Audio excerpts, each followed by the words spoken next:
কঠিন অধ্যায়, সবার সহ্য হবে না, কিন্তু আমি আগেই বলেছি আমি কম্পাউন্ডার, আমার পরে আছে সব সার্জেন্ট ডাক্তার।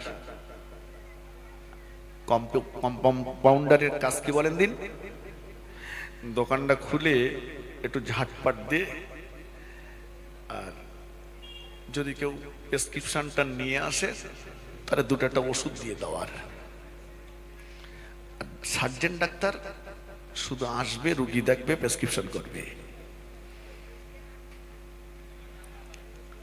দুই, রাসূল দুনিয়ার জমিন থেকে মায়ের কোল থেকে গোটা বিশ্ববাসীকে হকের শিক্ষা দিলেন। সবচাইতে কঠিন অপরাধ দুটি, একটি হলো শিরিক করা, আর একটা হলো হক নষ্ট করা। ভাই, একটা স্তন পান করে আর একটা করেননি, দুধ ভাইয়ের চিন্তা করেছেন। আজকে খোঁজ নিয়ে দেখুন কত নামাজি, কত রোজাদার, কত হাজি সাহেব, কত মৌলানা সাহেব, জি তারা বেমালুম ভাইয়ের সম্পত্তিটা তসরুপ করে দিয়েছে। ভাই মরে গেছে, ভাইপোগুলো ছোট ছোট জমি জায়গা সব নিজের নামে করে নিয়েছে, নিয়ে এখন মসজিদের আগের কাতার ছাড়ে না। ভাইয়ের ফারাজ, বোনের ফারাজ, শ্বশুর বাড়ির সম্পত্তি তসরুপ করেছে, বোনের সম্পত্তি তসরুপ করেছে, বড় ছেলেকে দিয়েছে, ছোটকে দেয়নি, ছোটকে দিয়েছে, বড়কে দেয়নি, জি ছেলেগুলোকে দিয়েছে তো মেয়েগুলোকে ফাঁকি দিয়েছে, দিয়ে আজকে মক্কা থেকে ঘুরে এসে হাজি হয়ে গেছে।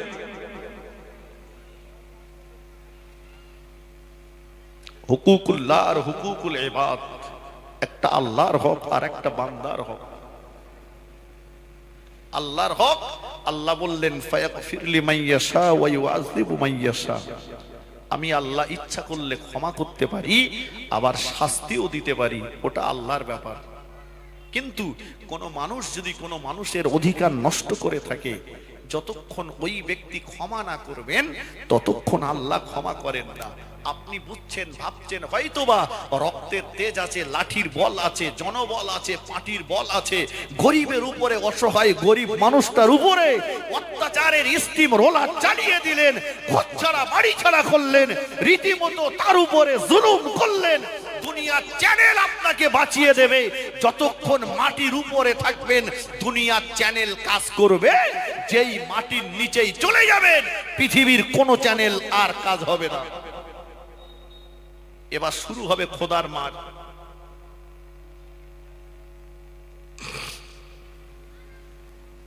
যেখানে কাশীপুর থানা আর ভাঙড় থানার পুলিশ যেতে পারবে না, সেখানে খোদার ফেরেশতারা যাবে। কথা ঠিক কিনা বলেন? যাবে সেখানে। বান্দা কৈফিয়ত দিতে হবে, ছাড় নাই। ফারাজটা নষ্ট করে দিলে, মসজিদের আগের কাতার দখল করেছো, নামাজ পড়ে পড়ে কপালে টিউমার হয়ে গেছে, দাগ হয়ে গেছে, নামাজ পড়তে হবে, ছাড় নাই। কিন্তু ওই নামাজ তোমাকে জান্নাতে নিয়ে যেতে পারবে না। জি, যদি তোমার হক নষ্ট করা অপরাধ থাকে। কেতাবে এসছে তিনটি স্তরে কিয়ামতের ময়দানে বিচার হবে। বোঝানোর জন্য বলছি, তিনটি টেবিল। প্রথম নাম্বার টেবিলে বান্দাকে জিজ্ঞাসিত হবে, বান্দাকে জিজ্ঞাসা করা হবে, বান্দা উত্তর দাও, আল্লাহর সঙ্গে শিরিক করেছো কিনা। আর ওখান থেকে যদি ছাড় পেয়েছো তো কপাল ভালো, ছাড় যদি না পাও তো ওখানেই আটকে গেলে। আর ওখান থেকে ছাড় পেলেই পরের টেবিলে এসে বান্দাকে জিজ্ঞাসা করা হবে, বান্দা বলো তুমি দুনিয়ার মানুষের হক নষ্ট করেছো কিনা। নাম্বার 2, হক। আল্লাহ রাসূল সাল্লাল্লাহু আলাইহি ওয়াসাল্লামের কাছে যখন কোনো জানাজার সংবাদ আসতেন, রাসূলুল্লাহ জিজ্ঞাসা করতেন, দেখো পাওনাদার আছে কি, যদি থাকে ক্ষমা করবে কিনা। ক্ষমা যদি না করে তোমরা কেউ জানাজা পড়িয়ে দাও। কারণ আমি রাসূলুল্লাহ যদি জানাজা পড়াই আমার দোয়াও আল্লাহর কাছে ওর জন্য কবুল হবে না।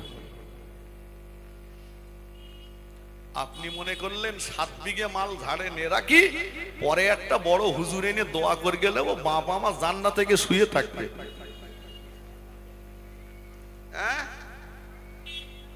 সহজ। আপনি মনে করলেন যে হুজুর বলেছিল আল হাজ্জু মাবরুরুন লাইসা লাহুল জাযাউল ইল্লাল জান্নাহ, মকবুল হজের বদলা হলো আল্লাহর দয়ার জান্নাত। তো 7 বিঘে নিচি তো কি হয়েছে, 5 কাঠা বিক্রি করে একবার যাব বেগনা মাসুম হয়ে বাড়ি আসবো। ওরে হুজুরির ওয়াজটা তোর বোঝা ভুল হয়েছে। হুজুর বলেছে মকবুল হজের বদলা দয়ার জান্নাত, হজ কবুল হবে তারপর তো জান্নাত পাবি। স্পষ্ট মসলার কিতাবে লেখা আছে হাজী সাহেব, আপনি যখন শয়তানকে মিনাতে পাথর মারতে যাবেন, ওই পাথরগুলো আপনি মুজদালিফা থেকে কুড়িয়ে নিয়ে যাবেন। যেখানে পাথর মারবেন শয়তানকে, ওখানে দেখতে পাবেন বহু পাথর পড়ে থাকতে। খবরদার ওই পাথর তুলে যেন শয়তানকে মারবেন না, কারণ যাদের হজ আল্লাহর দরবারে কবুল হয় তাদের পাথরগুলো আল্লাহর ফেরেশতারা আসমানে উঠিয়ে নিয়ে যান। জোরে বলুন, আরো জোরে বলেন। ভাই যাদেরটা কবুল হয়েছে তাদের গুলো যদি উঠিয়ে নিয়ে যায়, যেগুলো পড়ে আছে এগুলোর, তা তুমি বাড়ি এসে এত দাম বাড়াচ্ছ কেন? ইমাম সাহেবেরও দাম দেয় না, বুঝতে পারেননি? ইমাম সাহেবের কাছেও ফুলে আব্দুল হয়ে রয়েছে, বলে সালাম আমার আগে দেখ। আমি মক্কা থেকে ঘুরে আইছি, বসিরহাট হুজুর লিখেছেন, ভাই বসিরহাট হুজুর লিখেছেন, আমার কথা না। কেউ যদি মনে মনে করে যে সালাম আমি দেবো কেন, ও আগে দেখ, ওই লোকটার ভিতরে অহংকার রয়েছে। স্পষ্ট কিতাবে উল্লেখিত আছে হাজরে আসওয়াদ পাথরের 2টি গুণ আছে। একটা গুণ হলো কেউ হালাল টাকা নিয়ে হজে গেলে হাজরে আসওয়াদে চুম্বন করলে হাজরে আসওয়াদ ওই ব্যক্তিটার জীবনের গোনাগুলো টেনে নিয়ে বেগোনা মাসুম বানিয়ে দেয়। একটু মন খুলে বলেন। আর একটা গুণ হলো কেউ যদি হারাম টাকা আত্মসাৎ করা, ফারাজ নষ্ট করা, হক নষ্ট করা, গরিবের মাল আত্মসাৎ করা, লটারি টিকিট কাটা, সুদের টাকা নিয়ে কেউ যদি যায় হাজরে আসওয়াদে চুম্বন দিলে ও যত গোনা টেনে রেখেছিল টানা গোনাগুলো সব ওই ব্যক্তির উপরে উগরে দেয়। সুবহানাল্লাহ বলবেন। দুটো দিক না, গরিব বলে তাকে অপান্থেও ভেবো না, গরিব বলে তার উপরে অত্যাচারের স্টিম রোলার চালিও না, গরিব বলে তাকে তোচ্ছড় মোচ্ছড় করো না, ঠেলাওয়ালা রিক্সাওয়ালা টোটোওয়ালাটাকে না না, তুমি ইচ্ছে মতো তাকে গালিগালাজ করো না, ছোট মোটা কথা বলো না। আসুন, হকের ব্যাপারে রাসূল কতটা সচেতন ছিলেন, আর আমরা কি করলাম? কেউ মা সম্পত্তি সব ছেলের নামে লিখে দিয়েছে, মেয়েগুলোকে ফাঁকি দিয়েছে। আশা করছি এরকম জিনিস আপনাদের গ্রামে নেই। তবে আপনি যে নবীর মাজার জিয়ারত করতে যাচ্ছেন, নবীকে সালাম দেবেন, পাবেন। আল্লাহ নবীর ইন্তেকালের সময়তে আল্লাহ নবী মুবারক মাথাটা আমাদের আম্মা জান আয়েশা সিদ্দিকা রাদিয়াল্লাহু তাআলা আনহার কোলের ভিতরে রয়েছে। আল্লাহ নবী দয়া নবীর ঘরের দরজার কাছে ফাতেমাতুজ জাহরা রাদিয়াল্লাহু তাআলা আনহা দাঁড়িয়ে আছে। আল্লাহ নবী দয়া নবী ঘরে ফেরেশতা আজরাইল আলাইহিস সালাম হাজির হয়ে গেলে আজরাইল আলাইহিস সালাম দয়া নবী মোবারক সিনার উপরে শাহাদাত আঙুলটা চাপিয়ে দিলেন। আল্লাহ নবী বলেছিলেন, ও ভাই আজরাইল আলাইহিস সালাম, কি অপরাধ করলাম ভাই? মনে হচ্ছে ওহদ পাহাড়টা আমার বুকের উপরে চাপিয়ে দিয়েছেন ভাই। এই রকম একটা কঠিন সময়ে, এই রকম একটা কঠিন মুহূর্তে দারাজার কাছে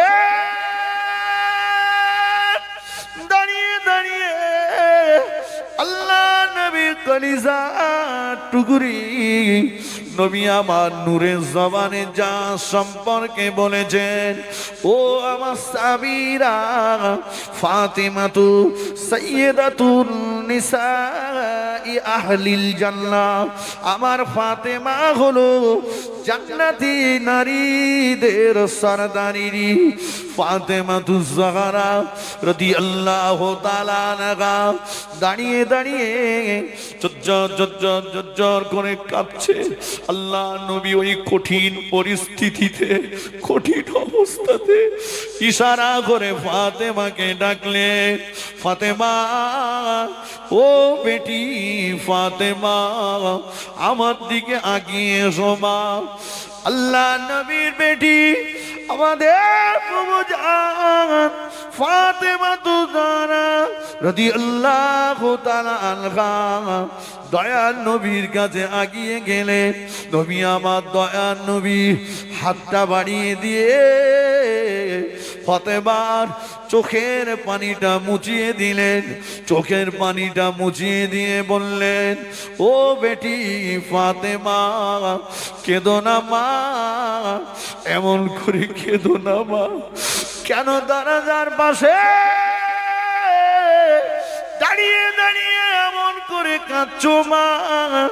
ও বেটি ফাতেমা, তোমার চোখে পানি দেখে, তোমার কান্না দেখে আমি তোমার আব্বাজান বিশ্ব নবী আমার কলিজাটা যেন ফেটে যাচ্ছে মা, আমার বুকটা যেন ফেটে যাচ্ছে মা। কেঁদো না মা, এমন করে কেঁদো না। ও বেটি ফাতেমা, আমি তোমার কান্না দেখে যেতে চাই না মা, আমি তোমার হাসি মুখটা দেখে যেতে চাই। কেঁদো না মা, এমন করে কেঁদো না, তোমার কান্না আমি দেখে যেতে চাই না মা। ফাতেমার কান্না বন্ধ হয় না। দয়ার নবী আমার ফাতেমাকে আরো নিজের কাছে টেনে নিয়ে দুটো হাত দিয়ে ফাতেমার চোখের পানিটা মুছিয়ে দিয়ে বললেন, বেটি রে কেঁদো না, এমন করে কেঁদো না। তোমার কান্না দেখে, তোমার চোখে পানি দেখে আমার বড় কষ্ট হচ্ছে মা, কেঁদো না। কেউ চিরকাল দুনিয়ায় বেঁচে থাকবে না মা, সবাইকে একদিন চলে যেতে হবে। ও বেটি ফাতেমা, আমি তোমার আব্বা জান তোমাকে বলে দিলাম, আমার ইন্তেকালের পরে আমার বংশের ভিতরে সর্বপ্রথম তোমার সঙ্গে আমার দেখা হয়ে যাবে।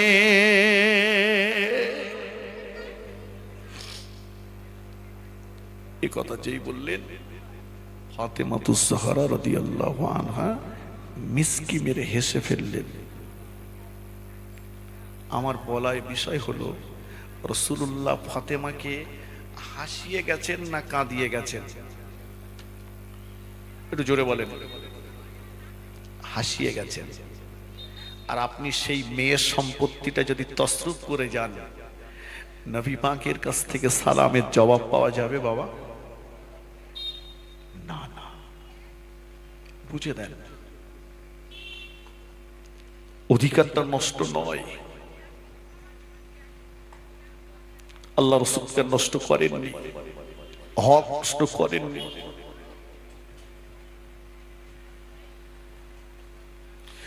ও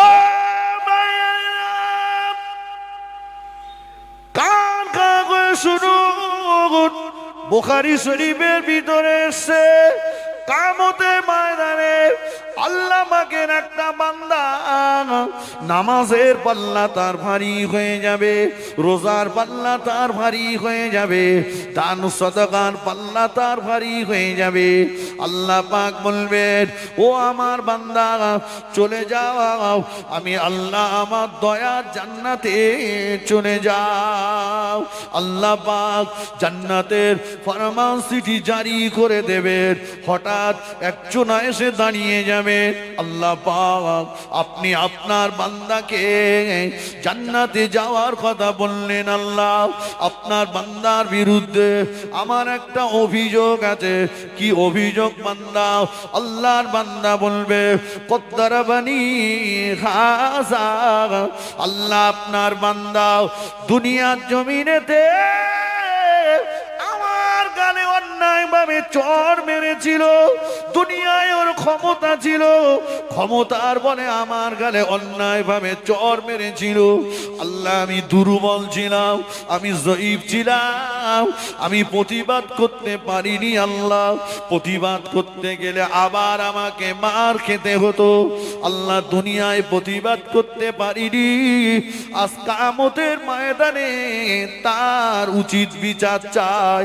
আবার একজনা দাঁড়িয়ে যাবে, ও রব্বুল আলামিন আল্লাহ পাক আপনি আপনার বান্দাকে জান্নাতে যাওয়ার কথা বললেন। আল্লাহ আপনার বান্দার বিরুদ্ধে আমার একটা অভিযোগ রয়েছে। আল্লাহ কি অভিযোগ বলো না বান্দা। ও রব্বুল আলামিন আল্লাহ পাক কত জালামানি খাসা, আপনার বান্দা দুনিয়ার জমিনেতে অন্যায় ভাবে আমার জমি জবরদখল করেছিল, অন্যায় ভাবে আমার দোকান ভেঙে দিয়েছিল, অন্যায় ভাবে আমার জলকল লুট করেছিল, অন্যায় ভাবে আমার ঘর ভেঙে দিয়েছিল, অন্যায় ভাবে জমি কেড়ে নিয়েছিল, অন্যায় ভাবে আমার রাস্তা বন্ধ করেছিল। দুনিয়ায় আমার ক্ষমতা ছিল না, প্রতিবাদ করতে পারিনি। আল্লাহ কিয়ামতের ময়দানে তার উচিত বিচার চাই।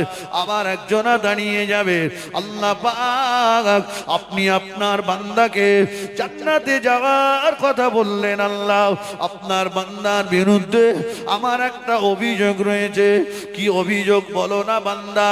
ও রব্বুল আলামিন আল্লাহ পাক কত শতামানি খাজা, আপনার বান্দা দুনিয়ার জমিনে আমাকে ছোট মোটা কথা বলেছিল। আল্লাহ অন্যায় অপদস্থ অপমান করেছিল, রাস্তায় দোকানে বাজারে মোড়ের মাথায় যেখানেই দেখা পেত আমাকে নিয়ে ঠাট্টা বিদ্রুপ করত, আমাকে ছোট মোটা কথা বলতো, গালিগালাজ করত, অপমান অপদস্থ করত। ক্ষমতা ছিল না, পাল্টা যদি আমি কথা বলি মার খেতে হবে আমায়, নীরবে সহ্য করেছি। আল্লাহ আজ কিয়ামতের ময়দানে তার উচিত বিচার চাই। ভাই আমার কথা শোনা যাচ্ছে? আমি গল্প না, বুখারী শরীফের হাদিস বলছি। আল্লাহ পাক সূক্ষ্ম বিচারক। ফামাইয়া আমাল মিসকালা জাররাতিন খায়রান ইয়ারাহ ওয়া মাইয়া আমাল মিসকালা জাররাতিন শাররান ইয়ারাহ। কেউ যদি এক জাররা পরিমাণ ভালো কাজ করে আল্লাহ তার বদলা তাকে দেবে। কেউ যদি এক জাররা পরিমাণ অন্যায় করে অন্যায় কাজের উচিত বদলা আল্লাহ আদায় করে নেবে। আল্লাহ বলবে বান্দা তোমাকে মেরেছিল, তুমি মারো, ওর মেরে আজকে শোধ করে নাও। বলবে না আল্লাহ মারবো না। তোমাকে গাল দিয়েছিল, তুমি গাল দিয়ে নাও। হবে না আল্লাহ গাল দেবো না। এই তোমাকে অত্যাচার করেছিল, তুমি অত্যাচার করে নাও। না আল্লাহ করব না। তাহলে কি নেবে? আল্লাহ ওর নেকিগুলো কেটে কেটে আমাদের দেন। শুনতে পাচ্ছেন? নেকি কাটা শুরু হবে, নেকি সব শেষ, এখনো অভিযোগকারীরা দাঁড়িয়ে আছে। জীবনে কম লোকে সর্বনাশ করে কবরে যায়নি। আল্লাহ বলে বান্দা ওর নেকি তো সব শেষ হয়ে গেছে, তা তোমরা কি নেবে? আল্লাহ আমাদের জীবনের গোনাগুলো কেটে কেটে ওর ঘাড়ে দেয়। নিজের নেকি সব শেষ, পরের গোনা ঘাড়ে করে নিয়ে যেতে হবে কোথায় বাবু? কোথায় বলেন? জাহান্নামে। অতএব না, নবী বলেছেন সাহাবীরা খবরদার মুসলিম অত্যাচারিত অসহায় গরিব দুর্বল ব্যক্তির বদদোয়া তোমরা তোমাদের নসিবে জুটায়ও না। কারণ দুর্বল ব্যক্তিটা অসহায় মানুষটা যখন আল্লাহর কাছে দুপুরটা চোখের পানি ফেলে কাঁদে, তার ওই দোয়া আর আল্লাহর আরশে আজিমের মাঝখানে কোনো পর্দা থাকে না, ওই দোয়াটা আল্লাহ পাকের দরবারে কবুল হয়ে যায়। জোরে বলুন সুবহানাল্লাহ। গরিব বলে তুমি তাকে নিচু নজরে দেখো না, গরিব বলে তুমি তাকে দেখো না। ফিরে আসুন। আল্লাহ নবী দিন ও দুনিয়ার বাদশাহ হাবিবুল্লাহকে জনাবে মুহাম্মদুর রাসূলুল্লাহকে সাল্লাল্লাহু আলাইহি ওয়াসাল্লাম হালিমাতুস সাদিয়া রাদিয়াল্লাহু তাআলা আনহার কাছে যখন আসে আল্লাহ নবী দুধ পায়। আব্দুল্লাহ জঙ্গলের কিনারায় প্রতিদিন ছাগল চরাতে যান। একদিন জঙ্গলের কিনারা থেকে বাড়ি এসে বড় কান্নাকাটি করছেন। আল্লাহ নবীর দুধ আম্মা জান হালিমাতুস সাদিয়া বললেন, ও বাবা আব্দুল্লাহ, কেন এমন করে কাঁদছো বাবা? আম্মা জান, ছাগলের পাল থেকে একটা ছাগলের বাচ্চা আমি হারিয়ে ফেলেছি। ছাগলের বাচ্চা একটি খুঁজে পাচ্ছি না। দয়ার নবীর কর্ণগোচর হয়ে গেল। আল্লাহ নবী বললেন, ও আমার দুধ আম্মা জান, আপনি যদি মুহাম্মদকে একটা বার অনুমতি দেন, আমি আমার ভাইয়ের মুখে হাসি ফোটানোর জন্য জঙ্গলের কিনারায় চলে যাব। জঙ্গলের কিনারায় যে ওই ছাগলের বাচ্চাটাকে খুঁজে এনে আমার ভাইকে দিয়ে আমার ভাইয়ের মুখে হাসি ফুটিয়ে দেব। আর একটু জোরে বলেন সুবহানাল্লাহ।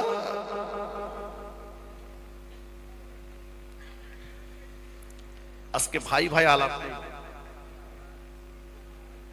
কথা সত্য না? ভাই ভাই আলাপ নেই। ও 2-4 বছর 6 বছর হয়ে গেছে আলাপ নেই। ভাইয়ের বাড়ি রাত্রি বিপদ, নিজে তো যায় না, আমার বউটাকে বলছে পাতুল বিনে শালা মরুক। কে শালা? মায়ের পেটের ভাই। সামান্য একটু জমি নিয়ে ছাসির পানি পড়া নিয়ে ঝামেলা হয়েছে, কোর্ট কাছারি হয়ে গেছে, নেই ত্যাগ, ক্ষমা। ভাইয়ের সঙ্গে আলাপ নেই। ঈদের দিন ইমাম সাহেবের সঙ্গে সালাম আলাইকুম, আরে সালাম মুসাফা, বুকি ব্যথা করছে।